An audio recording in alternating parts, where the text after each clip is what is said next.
যদি আমার এই হকারদেরকে পুনর্বাসন না করেন, আপনার এই ভূমিকা আর কৃষিকাজের কি মূল্য হবে সেটা প্রধানমন্ত্রী, আমি সেটা নিয়ে মন্তব্য করতে চাই না, কিন্তু আপনাকে শুধু স্মরণ করিয়ে দিতে চাই, আপনার এই ২৮,০০০ টাকায় একজন হকারের সংসার চলবে না, আপনার কৃষিকাজে হকারের সংসার চলবে না।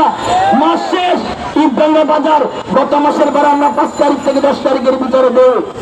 এখন তো আপনি আমরা ঈদ থেকে জানতে এসেছি, এখন থেকে আমাদের উচ্ছেদ করেছেন বাড়িওয়ালার বাড়ার জন্য। আজকে ৬ তারিখ, এখন থেকে শুরু হয়েছে। সুস্থ আছেন তো? সুস্থ আছেন? বাড়িওয়ালারা আমাদেরকে বলে সুস্থ আছেন তো, তার মানে ৬ তারিখ ভাড়ার জন্য রেডি হন। বিদ্যুৎ বিল, প্রাইভেট টিচারের বেতন, স্কুলের বেতন, বই খাতা, যারা ইন্টারে পাস করছে অনার্সে ভর্তি হবে, এখনো ভর্তি পরীক্ষা না হয় নাই, ভর্তি পরীক্ষা দিতে পারে নাই। অতএব আপনাকে স্মরণ করে দিতে চাই, শিক্ষিত বেকার বাড়িওয়ালা এমনি বাংলাদেশের মানুষ ৭০-৮০% অশিক্ষিত, আর বেকারত্ব না দাঁড়িয়ে কর্মসংস্থান সৃষ্টি করার জন্য আপনাকে উদাত্ত আহ্বান জানিয়ে এবং প্রতিটা হকার সংগঠনের সাথে প্রশাসন বলেন, সরকার বলেন, বাংলাদেশ হকার্স ইউনিয়নের সাথে আপনারা আলোচনা টেবিলে আসেন। আমরা সিটি কর্পোরেশনের দেশের রাজস্ব আয় দিতে চাই। প্রতি মাসে এক একটা হকার থেকে আপনি ৩০০ করে টাকা নিন, ওই টাকা দিয়ে বিভিন্ন স্পোর্ট আমরা দেখিয়ে দেবো কোথায় হকারদের জন্য মার্কেট করা যায়। গুলিস্তান এলাকায় আপনার পিরামিড মার্কেটের পিছন থেকে গোরক্ষা মসজিদ পর্যন্ত এখানে যদি পরিত্যক্ত জায়গা, যেটা হাসপাতালে পড়ে আছে, এই পরিত্যক্ত জায়গা থেকে ৫ তলা করলে সেখানে অন্তত ৫০০ হকার আমরা পুনর্বাসন করতে পারবো।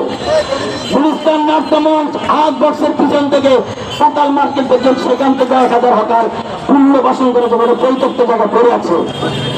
মুক্তাঙ্গন সেখানে দিলাম তাদের ২০০০ হকার পল্টন মল্টন ধর্মগ্রামের হকারদেরকে পুনর্বাসন করা যাবে।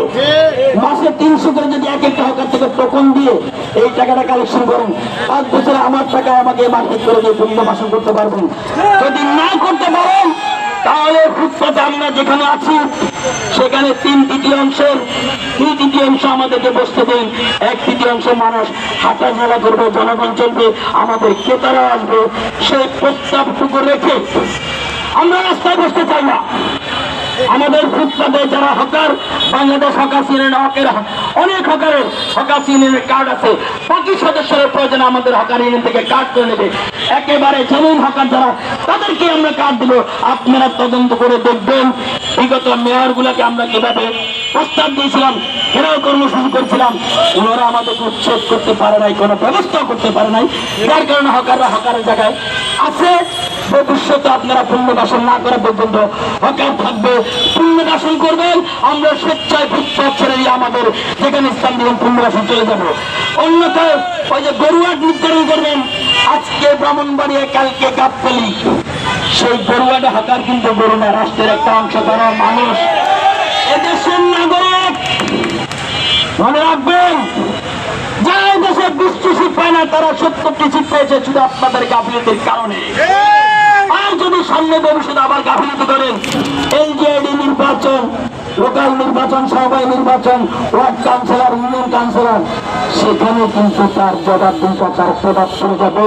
আমরা আশা করি এ সকল সিদ্ধান্ত থেকে সরে আসেন, হকারদেরকে পুনর্বাসন করা উদারত আহ্বান জানিয়ে আমি আবারও মাননীয় প্রধানমন্ত্রীর দৃষ্টি আকর্ষণ করছি, আপনার দপ্তর থেকে হকারদের পুনর্বাসন করা ছাড়া উচ্ছেদ করা যাবে না, সেই সিদ্ধান্ত থেকে আসে।